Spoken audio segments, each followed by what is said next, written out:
All right, and welcome back to the new and improved podcast with your new host. The other host got fired. Actually, most people don't feel that way about him getting fired. Alhamdulillah. And your new host, Kamal El-Mekki. Yes, sir. Yes, sir. Takbir. Anyways, so now that Dr. Salman has been fired, and, Dr. Salman, what did he do? He studied plants. You know what he told me? We were having dinner. He was like, we were like Captain Planet, saving the planet and all. You know what I told him? Yeah, but he succeeded.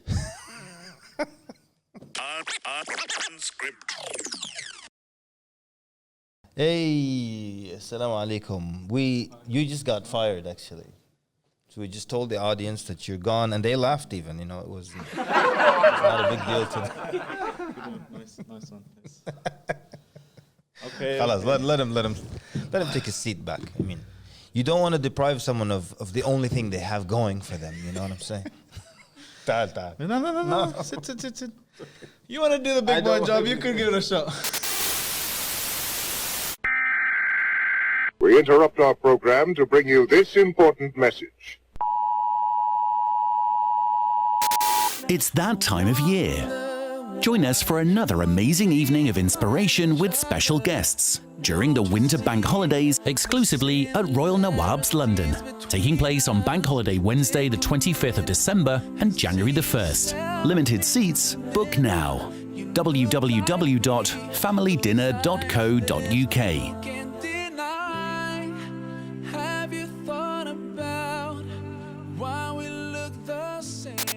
What's that? He's trying to tell you how to do a radio show. Yeah, exactly. It was tough because we had all these Saudi mashayikh and stuff. Like, he'll know that the show is at 6 p.m. So I'll call the Sheikh, Salam Sheikh, we're starting in 3 minutes. He's like, لا أنا ما صليت العصر. I'm like, it's a live show. He's like, you have to wait. It's a live show. I'm like, no, wait. It's good. One of the things that makes British humor successful, in my opinion. So I know people just automatically say, well, it's clever humor. American humor is dumb humor. American humor is dumb humor. Not all British humor is necessarily clever humor, but it's layered humor. You know what that means? Like, there's a joke within a joke, and sometimes within another joke. And that's what makes like it Inception. Wonderful. I saw this video analyzing why The Simpsons was funny in the beginning. And they nailed it accurately. So until season 7, and then a lot of the writers left, and that's why it never became the same. But they showed this clip where, like, Bart was on his bicycle. It's just like he leaves it on the side of the sidewalk or something like that. And then a street cleaner, the pavement. Then the street cleaner comes. He goes over the bike. So then the kid screams. It's actually a funny clip. It's like there are 4 jokes in this little short clip. He leaves his bike on the pavement, the street cleaner comes, and he purposely goes over the bike. So when he sees it, he screams. But then when the truck passes over it, you see the bike sitting there, and it's completely clean and sparkling. So it's like, he didn't destroy the bike, he cleaned it for him. So then he laughs, gets on the bike, it collapses completely. So then the driver pokes his head out the window and then laughs at him. But because he's now looking backwards, he goes down the tube, or the subway entrance, the stairs. He crashes down there. So it's like 5 jokes in just a few seconds, layered humor. Yeah. But then later it just becomes a one punchline that's not very creative. One of the worst things about these sitcoms, they're actually, a lot of them are very, very poorly written, at least in America. Very, very poorly. The jokes are really, really bad, and really bad. Like, for example, the Big Bang Theory. I've never watched more than 3 seconds of that, but it's horrendously bad.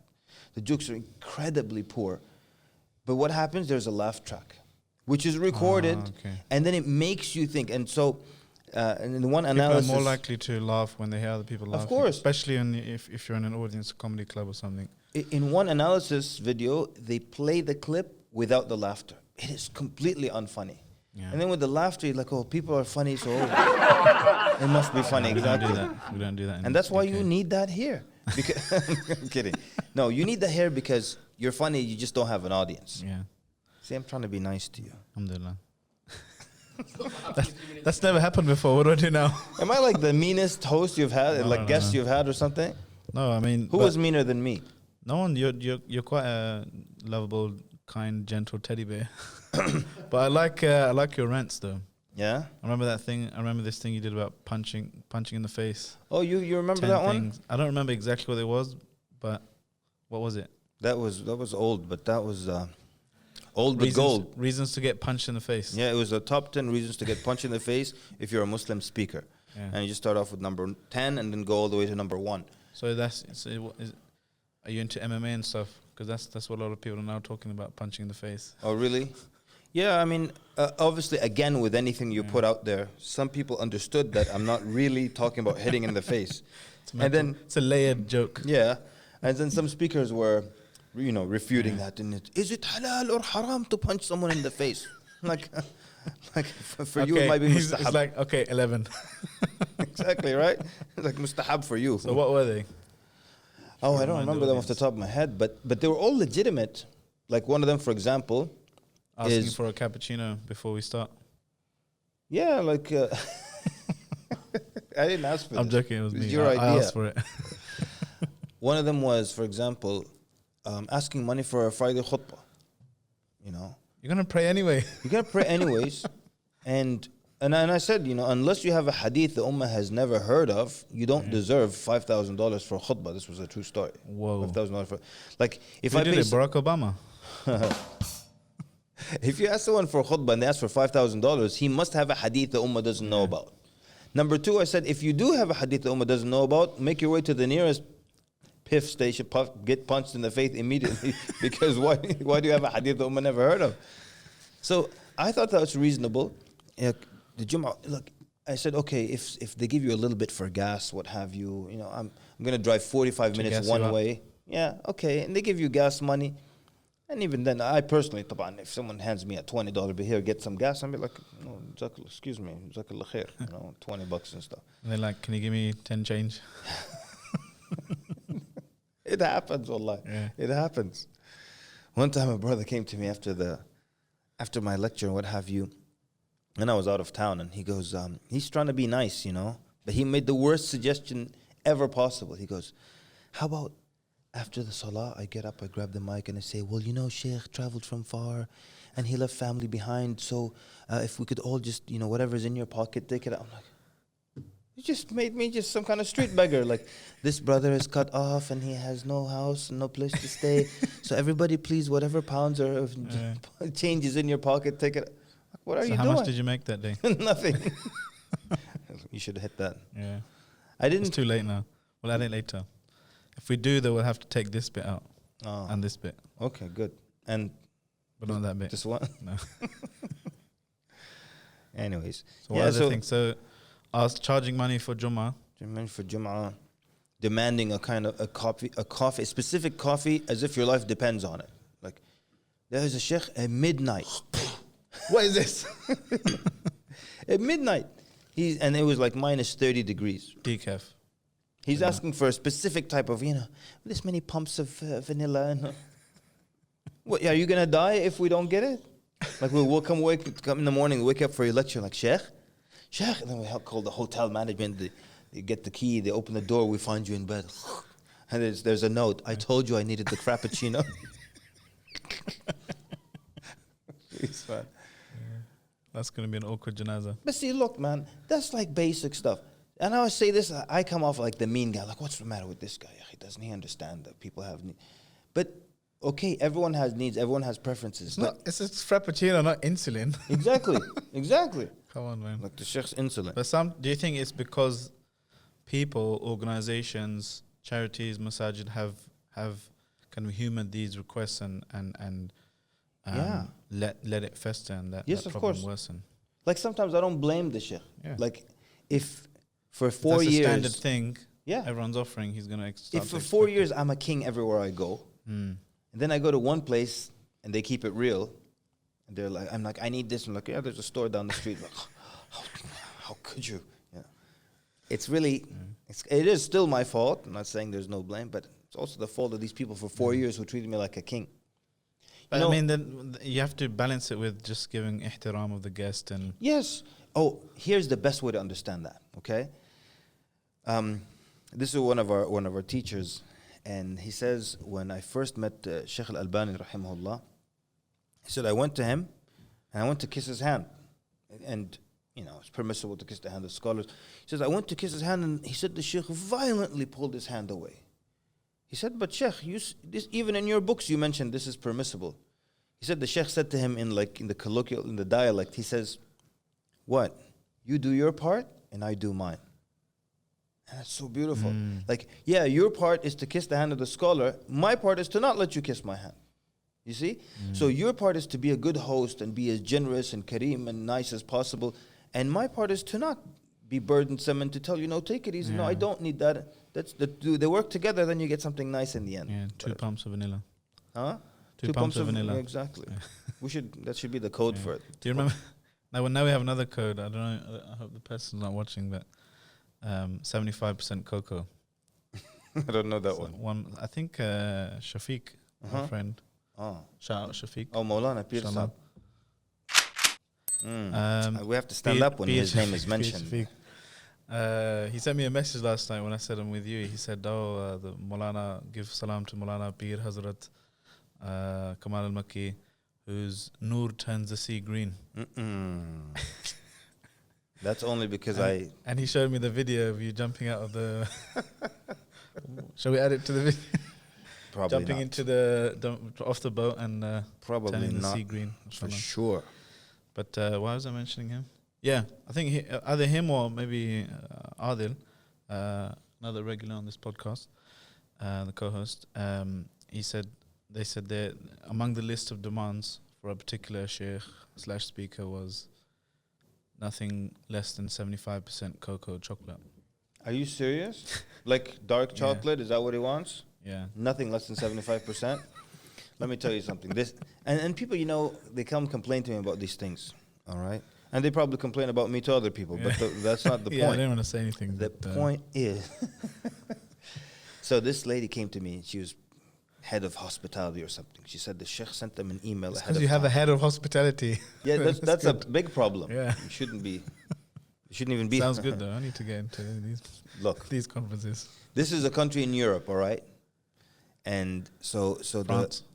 No, because all right, let me just not. Don't open the France door on me, man. Anyways, go ahead. Bonjour. So she said weeks in advance the sheikh sent an email. He said there has to be a table at the side of the stage, and it has to have a bowl of Kellogg's cornflakes. It has to be Kellogg's cornflakes. Okay. Don't give me Captain Crunch and don't give me... has to be Kellogg's cornflakes. Tesco's no frills. Then next to it has to be... next to it has to be a glass of 2% milk, and it has to be cold. And it has to be ready there so that when I get off stage, I can eat it. And it can't be pre-mixed because it'll just get soggy. Yeah, of course not. No, it has to be crunchy for Maulana's. Now, here's the thing. So this country, like in America, you can get 2%, 1%, 0, all that. And this country didn't have that. Only 1% and 3%. She said, I scoured the country and I finally found 2% milk and I got it. And I got Kellogg's, and it has to be Kellogg's, not some other brand that has cornflakes. And I had that table ready. She said, for 2 days, he never once went towards it. Like, there's all the effort. But it's comforting, though, just to have it there, right? I guess for him. It would help, if you're giving a lecture and stuff. And you're not feeling the love from the audience, and then you look over, and the crispy golden cereal flakes are staring back at you. Yeah, and it just gives you that extra. It could be push to carry on. But if you're the kind of person that needs a bowl of cornflakes to get comfort, then maybe you shouldn't be a speaker. One person, he demanded smoke on stage. He said, when you introduce me, I'm not making this up. I'm not making this because I know the guy who's complaining to me. He says he sent an email in advance. He said, rent a smoke machine. And this is the final countdown. Yeah. So to the talk. So before you, I got the reference. I just wanted to hear it out loud. Sorry. I just didn't know what to. It's been blaring in my head ever since you said it. Oh, but I've let it out now. Carry on. I never said final countdown. Did I say final countdown? No, I did. Carry on. Smoke machine. Eh? So he said, when you introduced me, I want to walk out through the smoke. He said, the guy said I just ignored it. I didn't get him the smoke machine or anything. So when he came, he was very angry. Like, why isn't there a smoke machine? So And he set fire to his place. Huh? It's what? And he set fire to the place. Fighters? He set fire to the place. Oh, set fire to the place. Americans. That would have made it better, right? So the guy tells him, like, it was $95 just to rent it for a few hours. He's like, you don't have $95? He was paying for my first class ticket. Oh, my goodness. Oh, no. Did you read Shaykh Haytham's article about that back in the day? I watched his 30 or 35-minute video on it back in the day. That was powerful. And I loved it. It was awesome. And some of the stories were crazy. Got a lot of flack on Sam Trinity for that, a lot of comments. Some speakers weren't very happy. Yeah, I actually forwarded to a lot of speakers, and some of them didn't like it. My rule is, if there's something you don't like, there's some violations. You know, why wouldn't you like it? You know? It is a fitna, though. Yeah. Getting treated nicely. But you know something interesting? People always talk about celebrity shuyukh like it's a new phenomenon. Like, haven't you read history? Are you kidding me? You know, Zain al-Abidin, this is the Khalifa, so the wife of the Khalifa, she's watching from the balcony, and it was Hajj season, and it was very crowded. And the Khalifa, with all his henchmen and soldiers, they were trying to push and beat people out of the way to make room for him to make tawaf, and they couldn't. The crowd was so rough, they decided to try again later. She said, then a man came by himself, and the crowd immediately opened up for him, and he made tawaf. They kept moving out of his way, just by himself. She said, who is that man? They told her, that is Zain al-Abidin, from the grandchildren of Ali ibn Abi Talib. She said, that is a true mulk, not like the mulk of my husband. You see? So look at, or Abdullah ibn Mubarak, whenever he would go out for self-struggle, you know what I'm it's like it's haram to say jihad now, right? Whenever he would go out for jihad, the whole city would go out with him. Was that not a celebrity? Yeah. And there were other ubad who were like, you know, celebrities, you know, popular for their ibadah. You know, many, Abdullah ibn Muhayriz, he was so popular for his worship of Allah. And he hated it, of course. It's like, yeah, it comes with the territory, but it's your job to hate it, not take advantage of it. And start getting married left and right. Man, should I tell you a horrible story, or there's no need? Go ahead. Assalamualaikum guys, sorry to butt in, but if you're enjoying this podcast, please head over to islam20c.com/donate to help us make more. And if you're not enjoying it, head over anyway and help us make better ones. Man, should I tell you a horrible story, or there's no need? Go ahead. So we were at this... Round 3, fight. I'll tell you, man. Here it comes. So I was at this conference. It was just 3 speakers. It was me and 2 other guys, right? And we're in the speaker's room. It's just the 3 of us. Dressing room. Yes, the dressing room. We're all getting dressed. And then one of them, Makeup. he wants to get a second wife. But he wants to let it be known to the sisters in the audience in this conference that he's looking for a second wife. So when it was Q&A time, the 2 of them, I'm watching them, and I my only regret now is I didn't say anything. Yeah. You know, now I'm like, you know, older and bitter, like I would have just ripped. But back then I was just watching them, and so they wrote on a torn piece of paper, like they made it look so real, you know, like they burnt the edges off, made it look old. They wrote on a torn piece of paper, this question is for Sheikh Blank. Are you looking for a second wife? And they said, okay, so you're just going to crumple that. You're going to read 4 other 5 real questions and then read this one. And I remember then later on we're, you know, table of 3 people and I'm sitting at the edge here. And then this other sheikh, and he acted so well.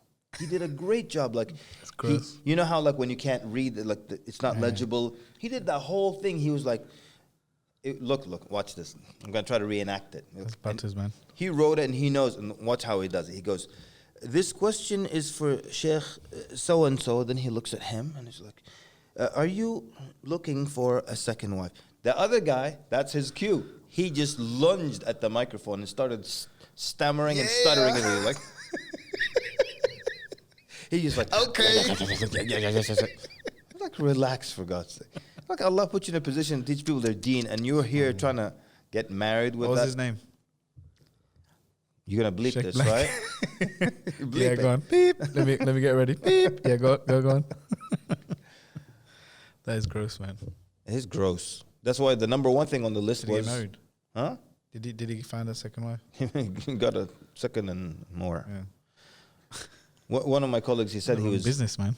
he was on a plane with this older da'iyah. So what do you do when you're with this older, experienced da'iyah? You're trying to like benefit from him. And so I asked In him, business class.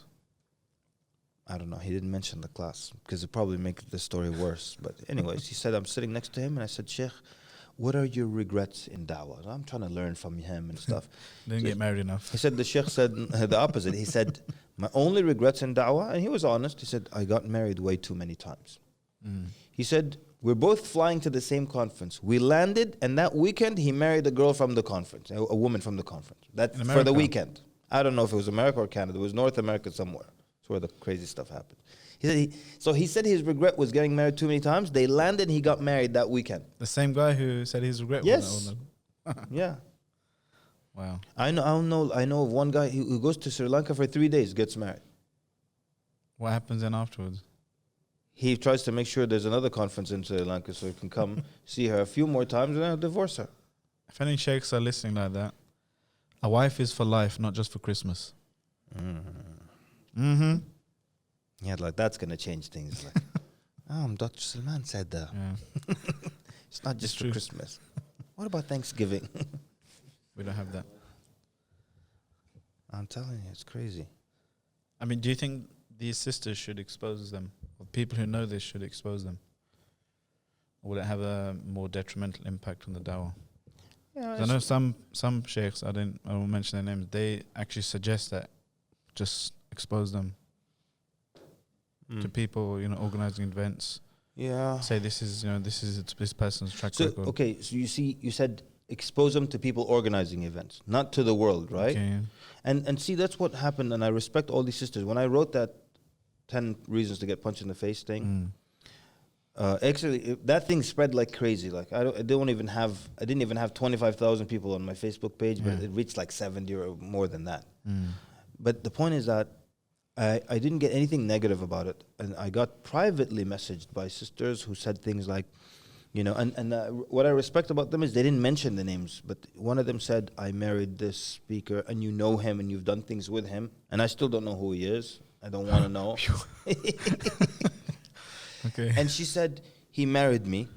So he asked for my hand from my father, married me, and then I got pregnant, and then he forced me to have an abortion, and then he insulted me in front of my father and insulted my father, and he walked out. He forced her to have an abortion. Same guy now will be at a conference.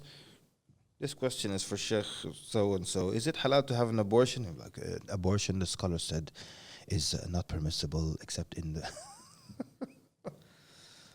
That's bad.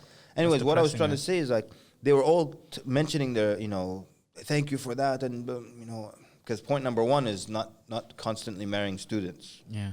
you know?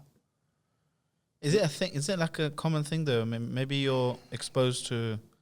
Maybe your exposure is kind of disproportionate, obviously, because you're in those circles of marrying students. I mean, of dawah and speakers and that kind of stuff. Because you don't want to give the impression that this is a bigger issue than it is. Yeah, it probably isn't. So this Like someone working in a hospital is going to be like, "Well, there's a lot of really sick people." But then what? It's because they keep following that thought. Then what is it? It's because it's what is it called, observation bias. So okay, I see what you're saying. Your segment is Okay, I thought you were disproportionately going more. like Bill Cosby with it. Like he's gonna be like, let me just drug them. God, that's what I thought you're going with this. I'm like, where's this going?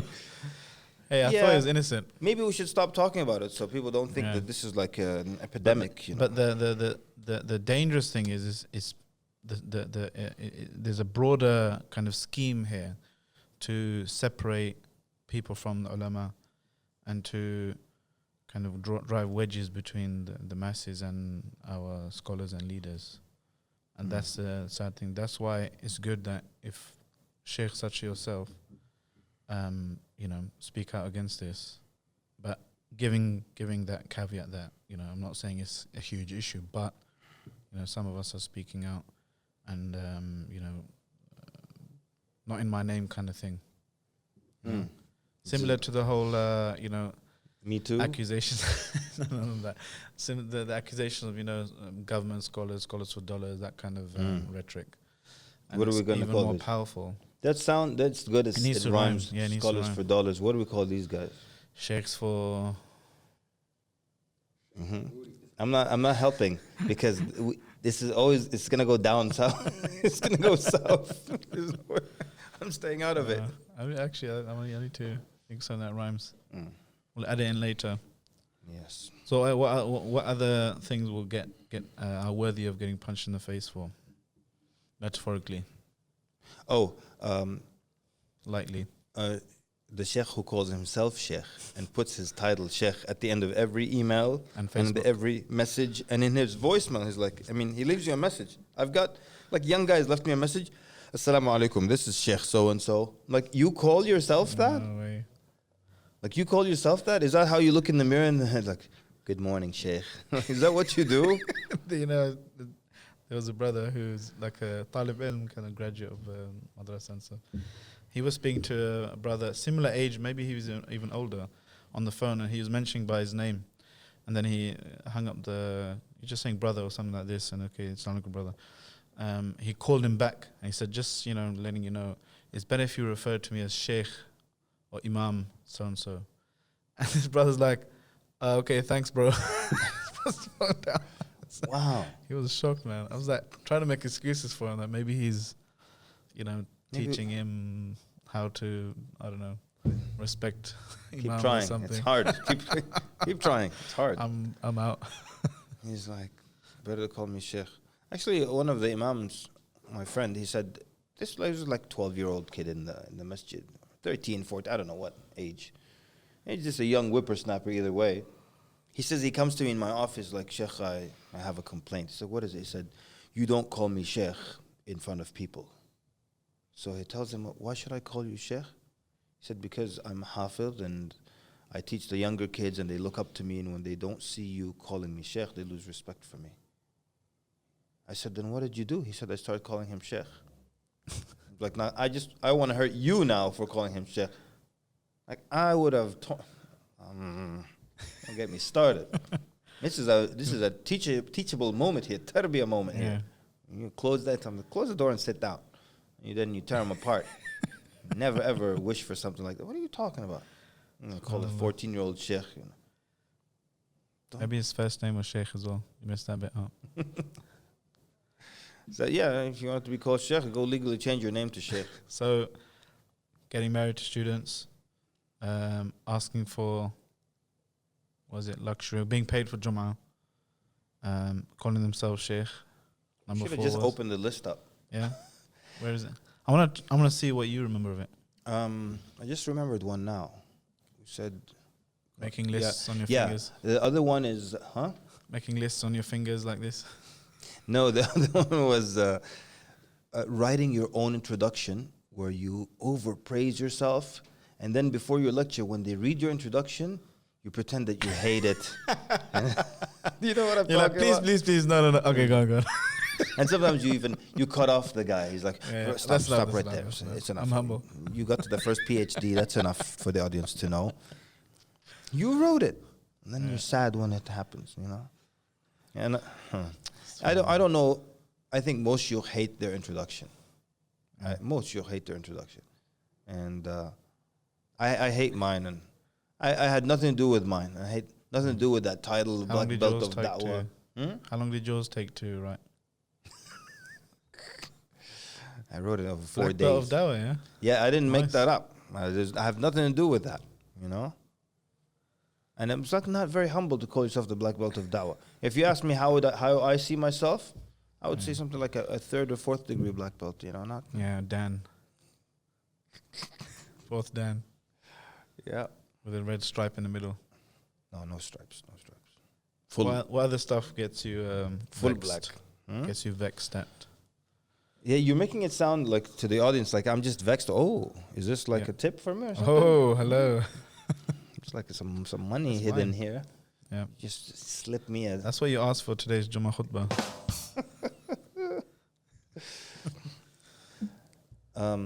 Yeah, you're making it look like I'm vexed all the time. Well, maybe But it's I am. funny. You are. You Maybe I am. have some good rants. We recorded some.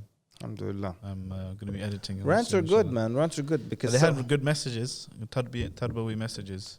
someone needs to say what needs to be said, you know? What kind of stuff gets you vexed? Oh, there are too many. Like, Apart from people correcting your English. do you correct American English. Oh, With Yeah. English. yeah. Would you? Just be careful. would- I mean, the other day you described a brother as buff. Yeah. So don't do that. Okay, but you can understand that means something different for us, you know. Yeah, but Yeah, but a lot of people. at least will you give I me think that? it's better to be on the safe side. Oh, fine. Not call anyone anything that. Once I know means it's khalas. attractive. But will at least give me this that our spelling makes more sense than your No, spelling. it doesn't. Come on, really. Let's just take it easy. Let's just go with color. Let's be fair. But you don't spell color C-U-L-L-E-R, do you? COLOR, color. Color. Yeah, it's closer than color. COLOUR. Adding the U is closer to the phonetic Come on, man. pronunciation. Seriously? It is. It's not color either. You get spelled tire with TY. We don't say color, so we can establish that neither is Yes, but is completely phonetic. I didn't say Right. that. See, you're just So which being is British closer now. to- Which is closer Yeah. and simpler and makes Which more is sense. closer to an Is it an O or an OU? Color. Oh, Color. come on, You Clarence. just said color. No, I didn't. The way you How guys do you write it is spell- color. What's the guy in the Avengers with the big hammer? Thor. Thor. O-R makes an or. Yeah. Yeah. Do you say color? No, you No. don't. You say color. No, but that's not how it's done. Come on. You know the language, and you can't say, like, sometimes it's a long A, sometimes it's a short A. So you can't use a long A example and tell me, oh, but A? yeah. Like, It's long A. like for There's no A's example, in like, huh? There's no A's in color. Like the long A in cat, for example. So you can't use any other Cat. word where it's A and a consonant and tell me, well, here it's not long A. It's just different here. You use something different. Cat, Anyways, bat, mat, so it's, rat. let's just move on because it seems like you're not going to Rat. admit. I would admit if there's something where you guys are right, I'll say you're right. Like color. But you would never. Color. Americans Color's don't do color ridiculous. very well. Color's ridiculous. Yeah, the language called English, but, You have- but we improved upon it. What's one of the ones that we got right? You said you admitted. Okay, what are you? Where the English one. Yeah, if you show me one you got right, I'll admit it. Color, very good. Huh? But you don't even want to go with the simple one here. You should have said, Which okay, one? I'll give you color. Then No, I'll but give color, you something color else. just doesn't make sense. It's not color. You write it color. No, we say color. No, we write it color. Forget it. Yeah, It's okay. You know what I'm saying? Give me a paper and pen. No, you don't need a paper and pen. Just admit that there's no need for that U. Admit it. What do you mean? There's an extra U. There's no need for it. You can get color with No, just no, no, no. OR. I disagree with your Khalas. premise. You You're just saying wa- that the original was without a U, and we kind of added it. Look, you know, you're familiar with Old English, Middle English, and Modern English. Now, some people, Yeah. some people think, As long as there's no more follow-up questions, then yes, I'm familiar with that. some people think King James Bible English, that's Old English. That's Modern English. Old English, if you hear it, it sounds like Swedish. It does not sound like English at all. It sounds completely strange. I actually had a professor speak to us in old English before, just to show us doesn't even old sound with like an English. E at the end of old. Fine. Is it that one? The point is, yes, that one. The point is that the language evolves and spelling has changed, and Yeah, it's it's changed generally towards what is more practical.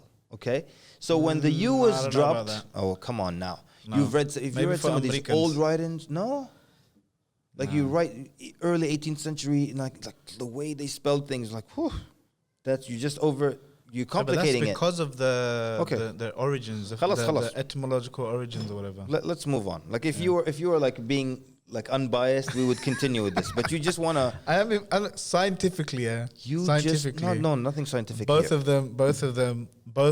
If we're fair and objective, yeah. COLOR and COLOUR are both not 100% phonetic They're spellings. not. Yeah. But What I'm saying what I'm saying is my claim is that the first syllable, okay, both we got it non-phonetic. Second syllable, OUR, having a U there is closer to than having an O. That's what I'm saying. no. The U is just redundant. The U is redundant. There's no need for it. If you But would have then you admitted can- that, we that- could have continued this. But you can say every vowel is Okay. redundant then, almost But all you just vowels want are to redundant. support jolly old England for whatever reason. And which brings me to another point. Who on earth came up with this ridiculous phrase, jolly old English?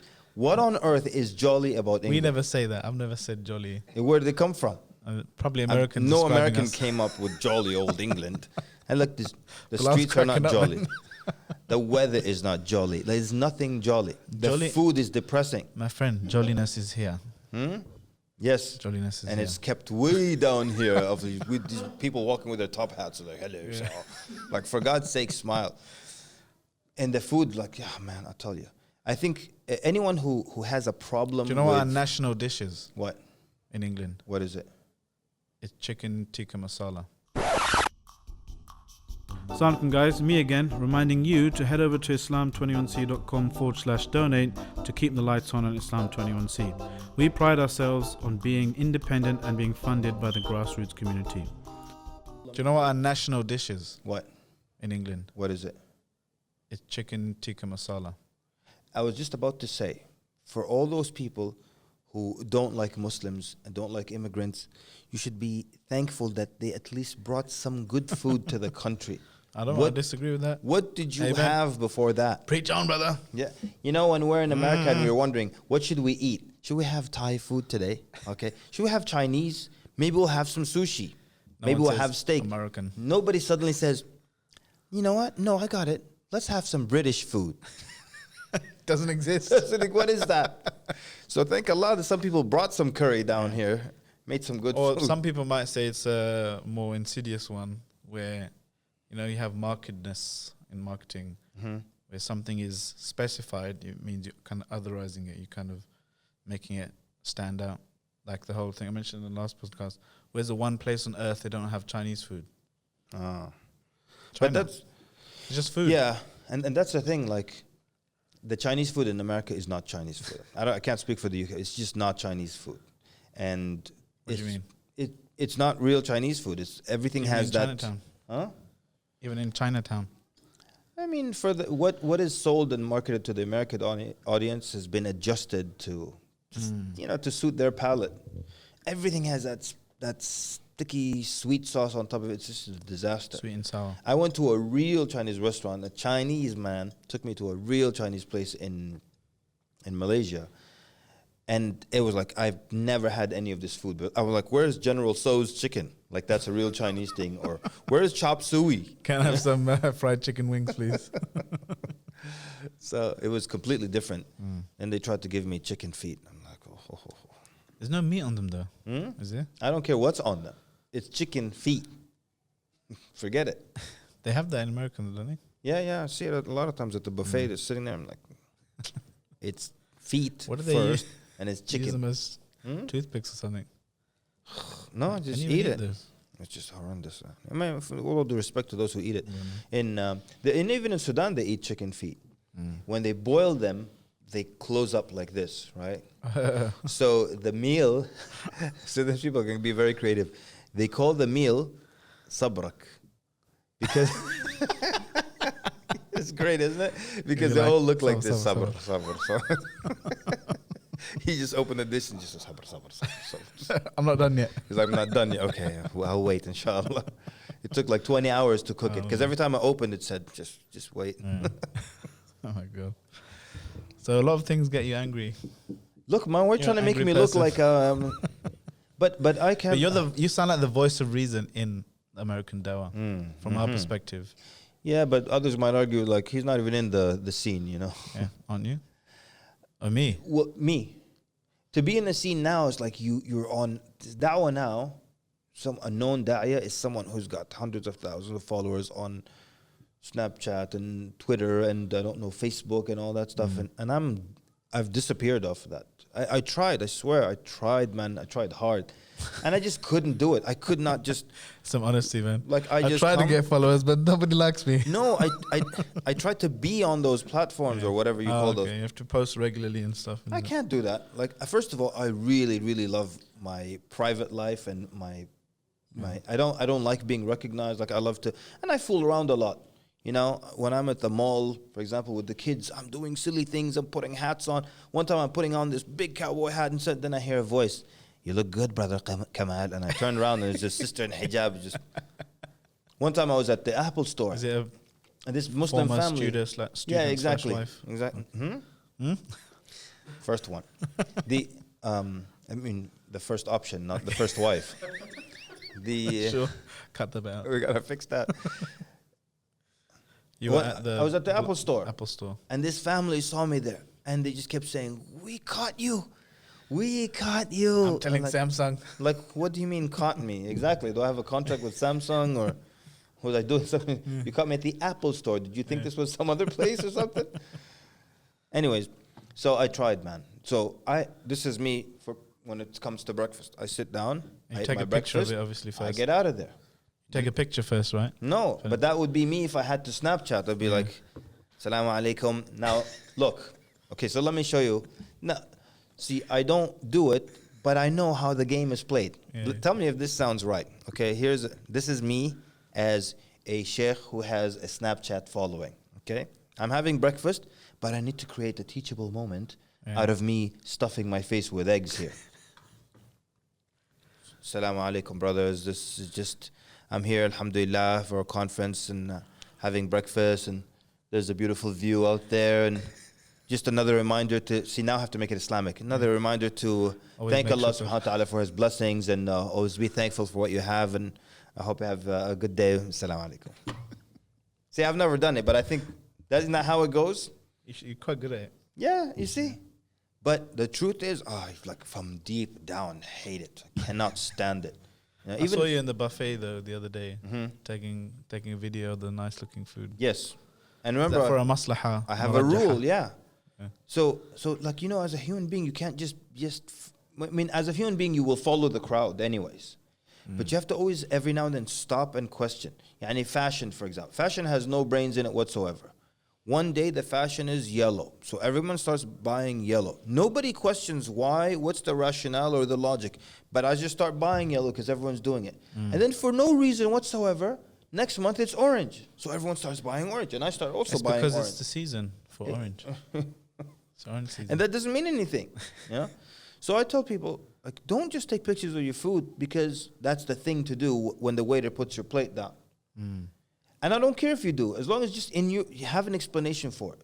So one of the few times I'll take a picture of my food is if it's a meal that my wife likes and she's not there and I want to make her jealous. You might disagree with my reasoning, but at least I have a reason to take a picture of the food. You know? I heard somebody saying, you know, like they were going through some pictures in their grandmother's album or something. They're like, look at these. Every picture has a story behind it. You know, this was like, oh, you know, this is when my brother was taken off to the war, and we didn't see him for 10 years after that. And this is the day he came back. And they're like, wow, there's really powerful stories behind these pictures. Yeah. And imagine our phone, our great grandchildren seeing the grandpa, what's this? You know, pictures that this is when I put Nutella on some chips. Exactly what it's going to be like. That day. And this is lunch later on that same day. And this is another picture, another angle. Yeah. This is the plate after I was done. Yeah. A friend of mine, when he goes on holiday, Chris, shout out Chris, he says to him and his wife, they have to limit any selfie, any picture to just 1 or 2 pictures. So he goes, then make sure that's a really good picture and don't go around blasting everything. That's a good strategy. Man, even now, even ibadat are like, I saw this post. This guy is like, at the Kaaba, like, Assalamu alaikum, alhamdulillah, here. You're all in my dua. Really? All 150,000? You're all in my du'as. And we'll start, inshallah. Astaghfirullah, astaghfirullah, Allahu Akbar. And it stops. Yeah. And they're taking a selfie and they got one hand up for the dua. A lot of it is like, you know, look at my life. But some people, you know, they have, you know, they want to get to know they feel like they're part of this person's life, and you know, tapping into some kind of disastrous desire. I remember this one celebrity. He's actually a Muslim celebrity, very tall guy, and plays basketball. No, Muslim. You just make And takfir of Michael Jordan. He's not Muslim. Is Okay. No. So I was just giving you like subtle hints. He's a very tall guy, Muslim, basketball player, and his first name is an Arabic name or something like that. That's Okay, it. yeah. So he Dennis says one of Rodman. the yes, Dennis. He said one of his complaints is that so people, and he had a reality TV show for a limited time, so people feel like I know you very intimately. He said so they He's would quite generous, isn't he? they would come to me at the airport Kareem. and give me no. No? Ya akhi, Shaquille O'Neal, for I don't God's know sake. any of them. Shaquille O'Neal, okay? Who's Oh, gonna remember Shaquille. Kareem Abdul-Jabbar, man? Nobody remembers I that. liked his name, man. I Anyways, had this little NBA game back in the day, yeah. and he just used to shout, Kareem Abdul-Jabbar. Just that's the one, other than Michael Jordan, that's the one basketball player now. Is he still around? It's like 90% black, and that's the only other one, you know? So he said that people come up to him at the airport and give him advice about what he should do with his what, because they feel they know him that Yeah. well, you know? Is he the guy who can dunk the ball without jumping? I don't know. Is that tall? I just know he plays basketball. I've never watched him play. Yeah. I don't watch basketball. What do you watch? You watch football? Not really. You don't? Oh, that's great. That's refreshing. I have a theory that Huh?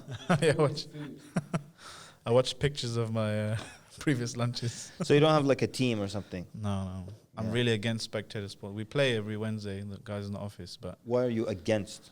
I Like, I'm think not it's, against, I'm just not interested. I think it's a ploy to just pacify the population. I like I that. read some nice stuff. I think Chomsky wrote about this spectator sports. That think and about it, movies. it makes you. Well, not movies. That's not Movies good, are too stronger extreme. than. Come on now. No, but spectator sports is about not just a distraction and pacifying you, but actively The allegiance and inculcating ta'assub and tribalism within you, Yeah. and expending all of your intelligence, so much, potential of people's intelligence I in memorizing names and believe that. numbers and statistics and that kind of Okay, stuff. great. You just brought up two interesting things. Number one, like, I would like to put a disclaimer out. Like, a lot of times if I talk about something personal, people think that I'm making a religious ruling and they want to argue. It's like, don't argue with me. Like, It's haram. if I don't like eggs, for example, I'm just telling you I don't like eggs. You're like, no, but eggs are like, why are you arguing with me about me not liking eggs? So I can never imagine. I try, like, when I watch football fans screaming or fighting and like grown men going like this. And I just try to use my imagination to see something in life that I would actually jump up and down like this for. I'm like, it's just other people doing something. I'm doing nothing. Yeah. And I'm going to be so moved for them. Again, people get defensive when I say stuff like that. I'm not saying anything. I'm just saying, if you can jump, jump. Ya akhi. I'm just saying, I can't get to that level. I could jump like this because something happened. But it's a little bit makruh, right? Huh? I don't know. You're trying to bring religious rulings into it, Don't put words in your mouth. But that's the crazy thing, So what's something that you'd like? Because you don't want to come across as the angry Well, old something guy, that I like. grumpy old man. I like a lot of things, but I also like, for example, the things I like in to be in humans is like just being capable, being capable. So, and that might be, it can backfire. Like when we were children, like my brother and I, when we were like 8 or 7, like 20 years ago, one of the things. 8 plus 7 and 20 years. No, we were 8 and 7, and this was about 20 years ago. If you minus the nights. So we always felt like we could do anything. Like we would watch like a person do the craziest, most difficult thing on TV, and he would just look at me and say, Let's do it. "That's easy." He would always say, "It's easy. I can do it."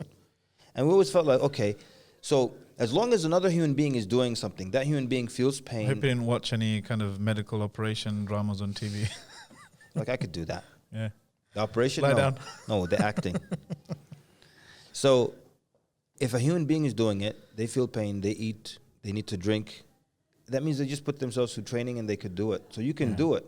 But if an alien did it, so okay, I probably can't do it. We're structurally different. And so, Or Shaquille O'Neal. Shaquille O'Neal. We always feel like we could do things. Yeah. So, for example, I'll tell you something interesting. So there was this director in Hollywood, and many people may know of him. His name was Stanley Kubrick. Okay, and I read something about him that made me feel jealous, man. Stanley Kubrick would force himself, he would go to the library, also known as the library, and he would force himself to walk into a section that he would otherwise never ever walk into. Like, it's not in his interest, it's not in his range. He would just force himself to go to Like this. the Spanish section. Yeah, or maybe something worse than that. And a lot of people are interested in Spanish culture. Like, he might go into, what's that called? Fracking. You go get a book on random. fracking, for example. I thought you were going to say photosynthesis. Is it? No, Kind of that's kind of dig interesting at to me. people. You know how life goes. No. Actually, we took a dig at you before you came. You have to watch it later. I felt my hasanat going up. As I was coming Like I up the said, stairs. with every episode you do. The point is, what was I saying? Yeah, so he'll force himself to read that whole book cover to cover. Force himself to read the whole thing cover to cover, not skim through it. And he'll keep doing that. Why?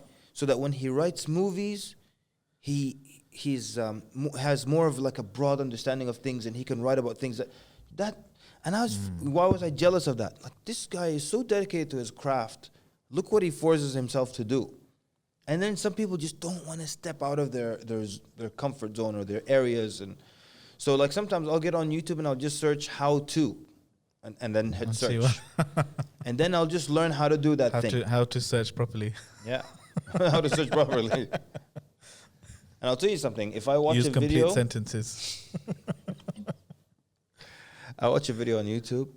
I watch it like 2 or 3 times, really, really intently.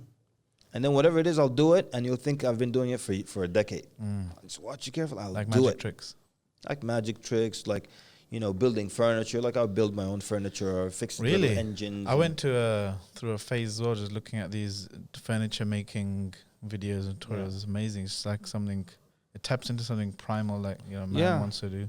But at least in America, you can actually do something about it, you know.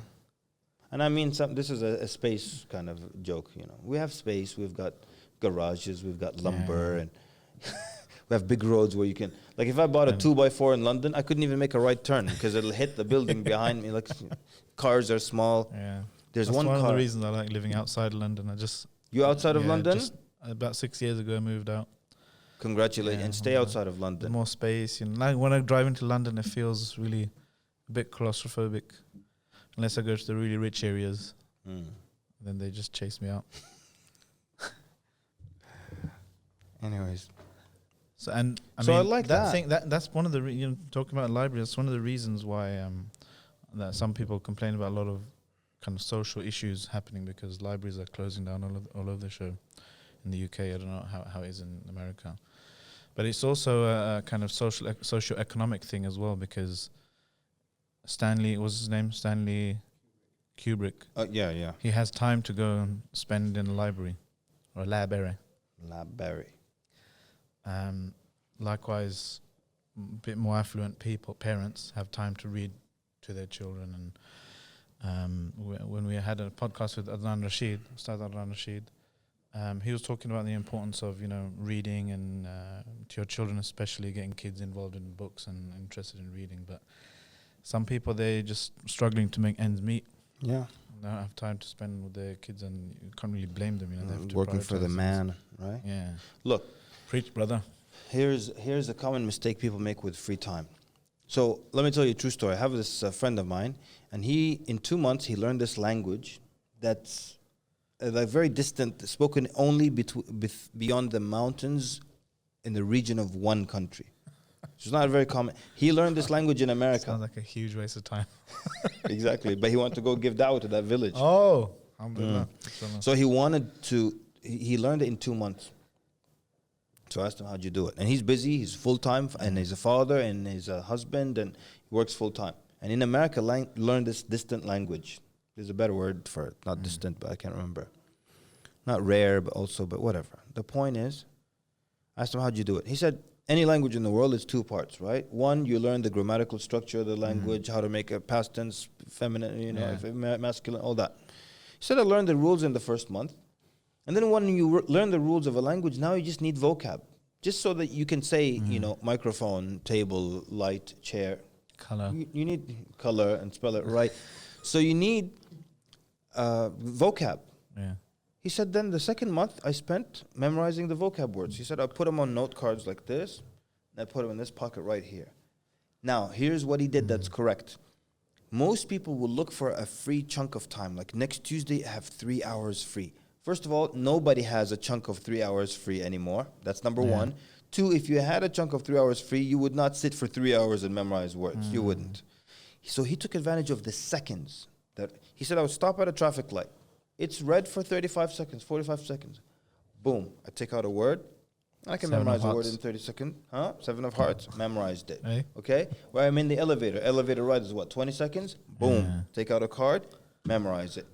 And he learned the language. And he went there and gave da'wah. Not just, he didn't just say, how are you? My name is. He gave full da'wah. Tashakkur. And let's talk about these people who, they've been learning Arabic for like 5 years and stuff. And all they can tell you is, كيف حالك? Naam, naam. His brother was trying to speak to him in أنا Arabic. أوافق لك. His brother would always try to speak to me in Arabic, and I'd be like, and it's just all stuttering and stammering and tripping. He's like, كيف أقول? I was like, for God's sake, we speak English. Just please make this easy. Like, this is murder here. Yeah. Sorry about that. See, that's mean again, right? You know, let me tell you something. You know, when I'm on stage or if I tell jokes, it's always mean jokes. I used to have this bit about ugly babies and all this stuff, and there was a reason for that. And one of those reasons is that Is it some kind of childhood trauma? no, it's not. Look, I was an ugly baby.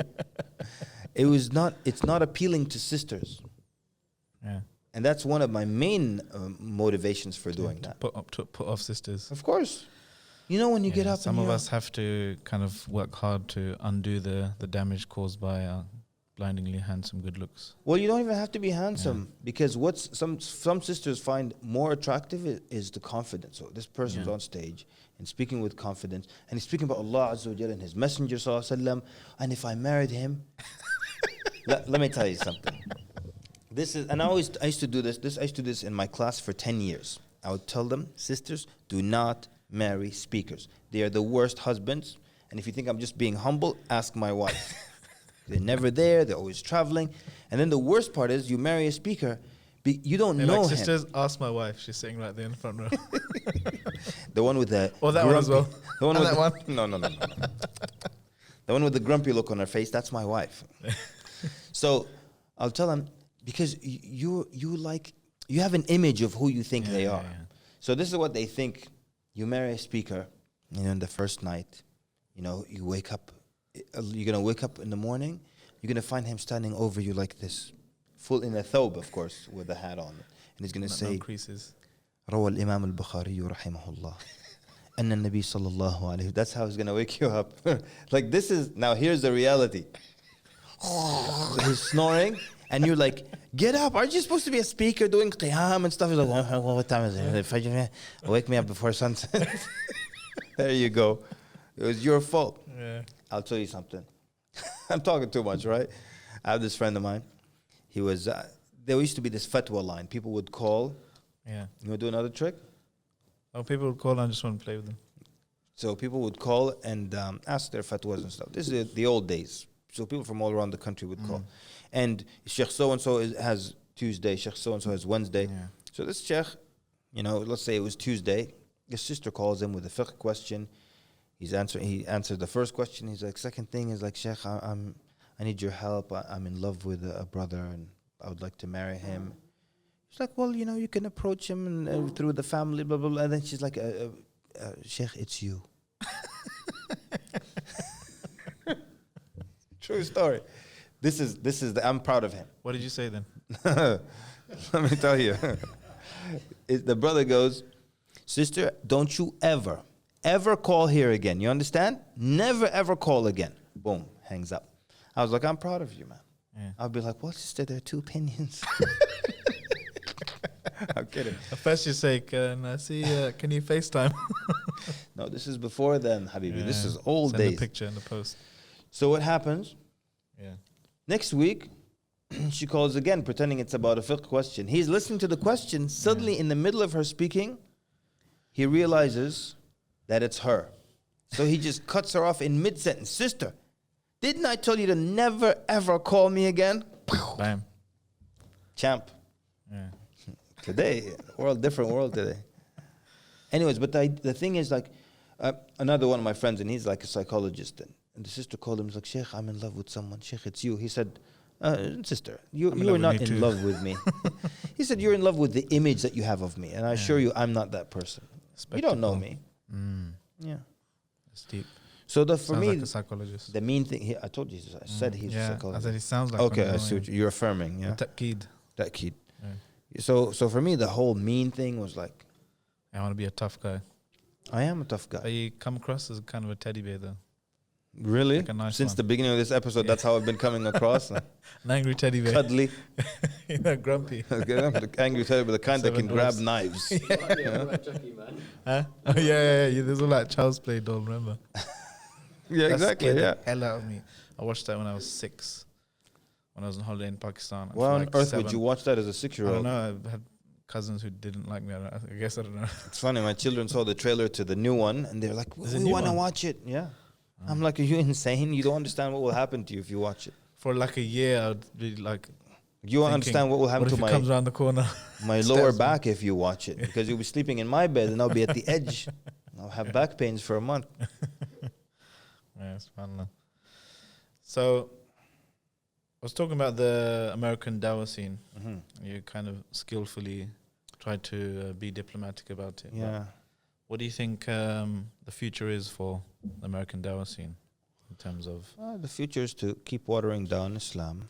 I mean, that's the impression we get from outside, from across the pond. But I'm thinking that, you know, if you're on the ground, you're in with the community and the grassroots, that maybe there is a kind of a wellspring of activists who are Islamic, who have their deen. Can I lean back? I need to lean back. Yeah. You can put it to the side as well if you want to hold it like a G. Or you can Just just how I hold my pistols yeah. too. You got to throw the bullets. I have a theory about that. We'll get to the dawah thing. It's boring, but we'll get to it. So I used to work in Maryland, and I would cut through a dangerous part of Washington D.C. late at night, waiting for the bus there. And I didn't know it was a dangerous part of D.C.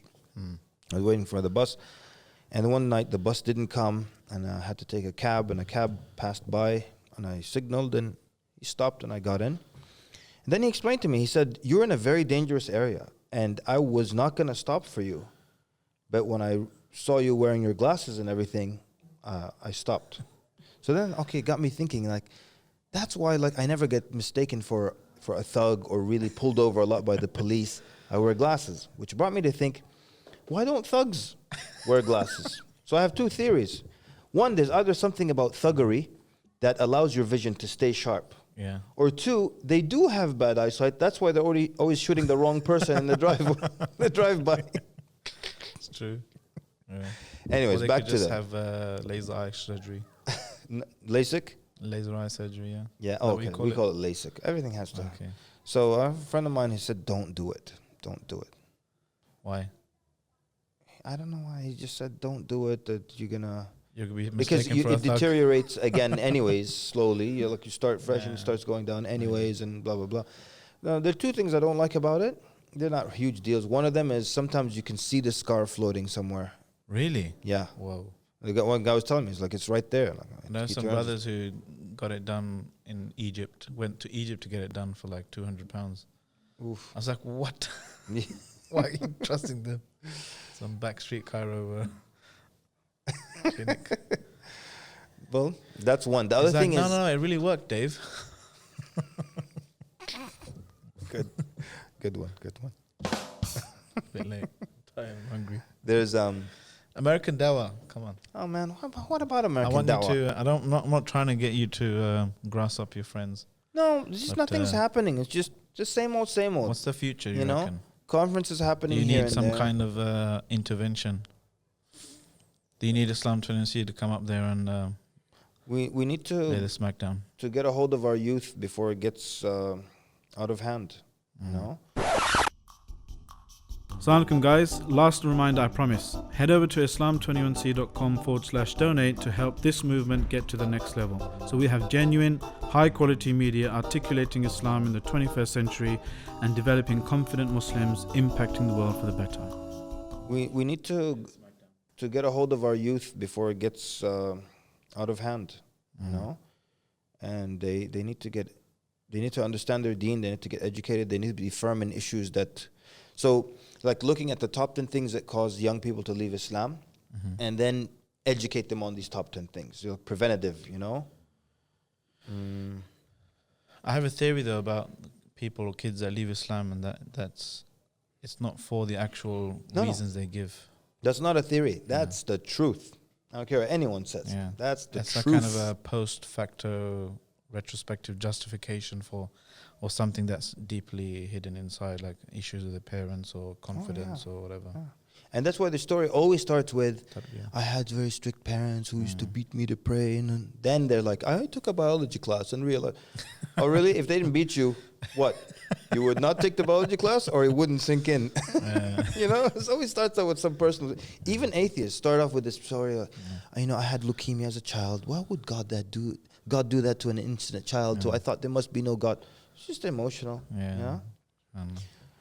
But like, what I'm not a huge fan of is the trend is now, okay, if there's a youth activity or youth event, it's not good, solid knowledge anymore. It's just, we're going to play volleyball, then we're going to have trivia, and then we're going to, you know, color hearts and talk about our feelings. And of course, I'm hyperbolizing, but the point is that, what about the stuff that will keep them firm? It's just all going to be like, okay, let's have a discussion about that. Sit in a circle. There's no judging here. You see how white this stuff is? That's like an Alcoholics Anonymous meeting. And people are becoming so... Yeah, I remember I was at a gathering the other day, and these are people that are otherwise supposed to be, you know, understand the ABCs of manlyhood, you know, manliness.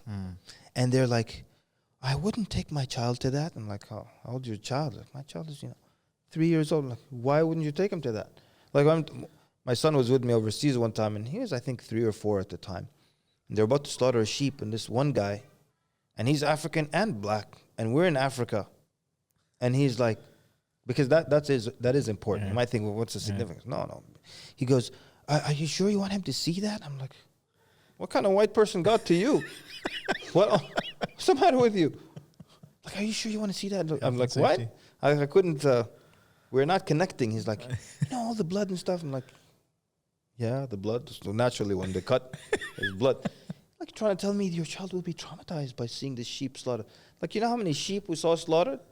One time we shot this deer in Virginia, right? And my friend said he's going to slaughter it and he's going to skin it.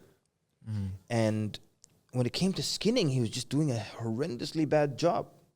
It was a baby deer. Don't tell me he was still alive. It was a baby deer that was shot in front of its mother. Me. People Bambi, you shot Bambi in front of its mother, and his mother was in the woods crying as we were doing it. And I told that story one time, and his sister came to me at the end of class. She's like, I really liked all the jokes and everything. But then she started crying. She said, I didn't like the joke about the deer.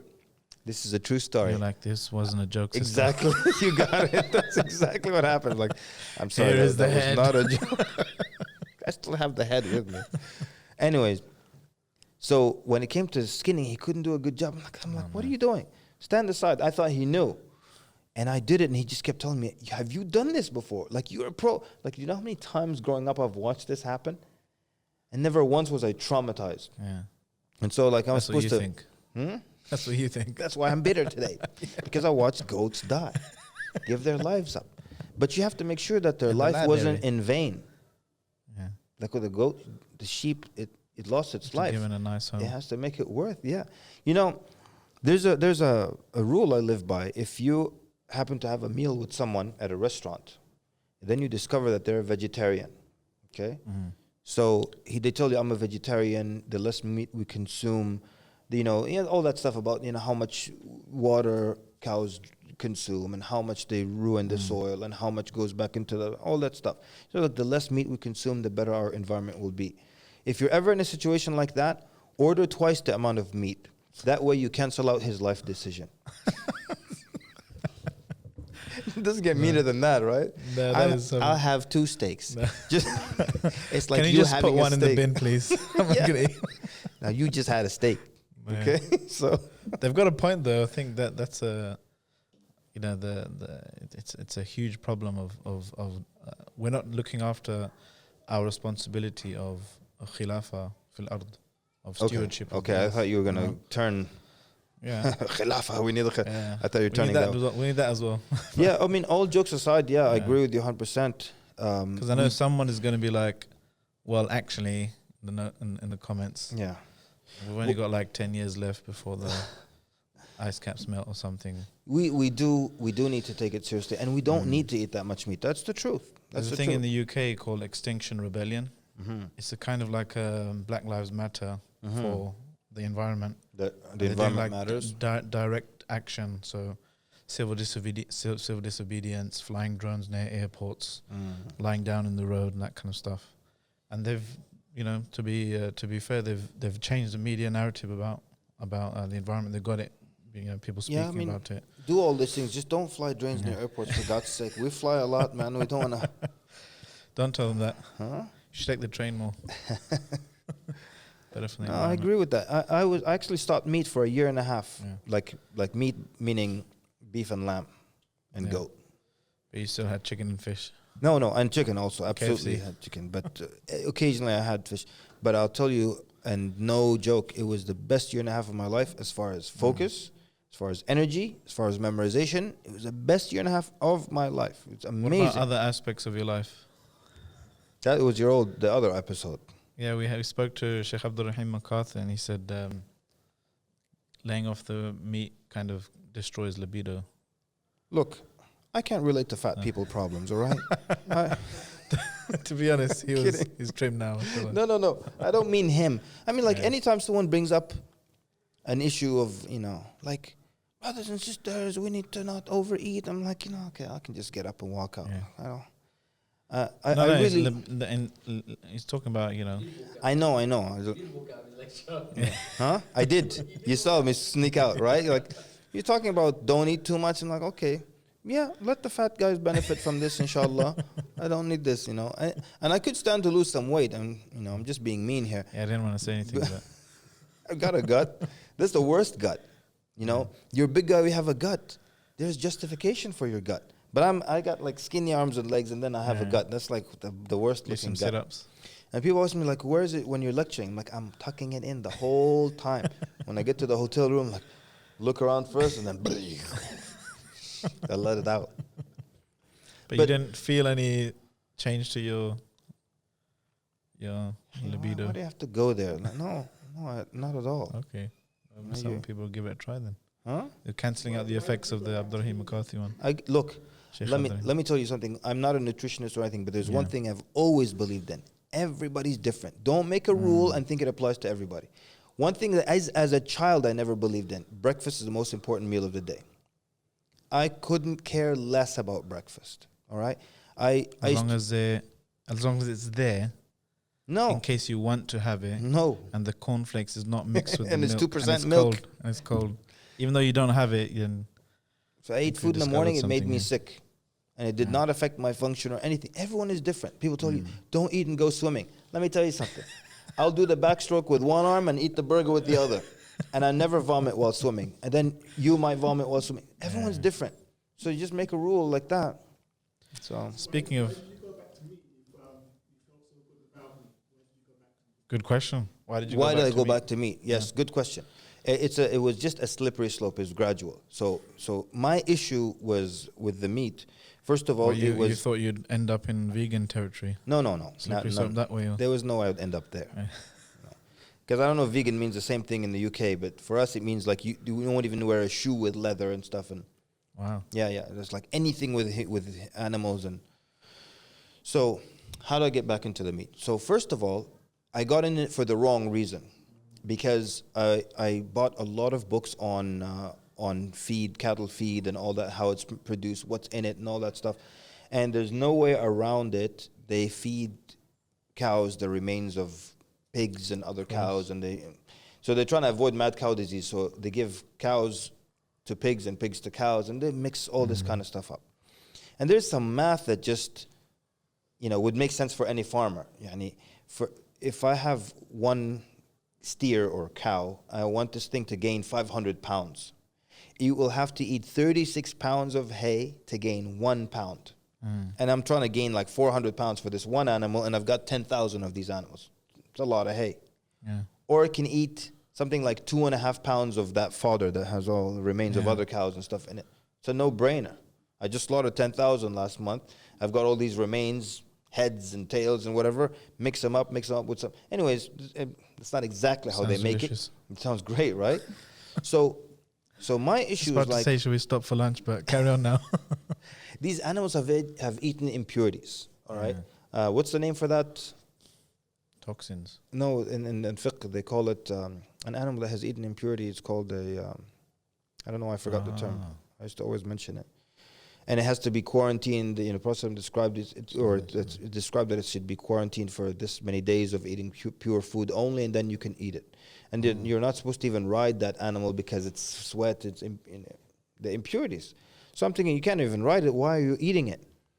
Man, I just got the word and it disappeared again. Forget the word. The point is, Just rewind. yeah, easy, huh? So, anyways, that was my main thing. I'm like, this is not right. You know, what they're feeding the animals, this can't be good, and it can't be al-jallala. Thank you. It's called al-jallala. So I thought al-jallala, yani, it can't be that it's permissible to eat this. So I quit before checking, doing more research on the fiqh side. Hadith Then- was made up. No, it is al-jalala but a lot of the scholars did not consider the animals we can consume. Do we have to stop or what? No. Carry on. Okay. I'm just checking my high scores. Scores for what? Just kidding. Okay. Al-Jalala. Yeah.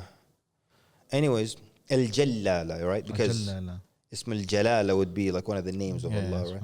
Anyways, when I found out it doesn't qualify as a jallala, that was the first thing. Is like, oh, my life decision was based on what? And then I found, and then my other issue was all the hormones, like the female hormones that are given to animals. Like, for example, they give cows a hormone called DES, diethylstilbestrol. Oh, that one. Yeah. This is a female hormone that they give the cow. It makes it gain weight and everything. But because it's like, a protein-based hormone, nothing destroys it. Meaning, you cook it, it's in the meat. If you make milk, it's in the milk. It's in the cheese. If you make cheese from that milk, whatever. So, anyways, and then the milk has a percent. And there was a movement to warn people to put EST on milk so they know there's estrogen in this milk because it will come through. And it was even some scientists, it was one of their theories behind why homosexuality is increasing. You're getting all these female hormones into these children's blood, into their bodies, blah, blah, blah. Theory. The point is, then I found something, it was a website back then, I don't know if it's still around, it's called myhalalmeat.com. So this is not just about being dhabiha or halal, it was about it being organic, no chemicals, no hormones, and no antibiotics. And then they slaughter it, and then they ship it to you. But it was really expensive. So I got that. And then from there, I went to just organic. So you see the slippery slope? Like first, okay, forget the jalala thing. There's no such thing in the fiqh. It doesn't qualify. And then I found meat with no this in it. Then I found organic. And then one day you take a bite out of the other meat, and you're like, whatever. Okay. And memory, you're dumb again. Khalas. Okay. All right. All this talk of food. I think let's go and have some lunch now. You reckon? Are we filming that? We might as well. But just before we finish, I'm gonna do a few more card tricks and give you a chance to guess. I'm not gonna do all the razzmatazz, but pick a card. I'm not even gonna touch it. I'm gonna sense it from your brains.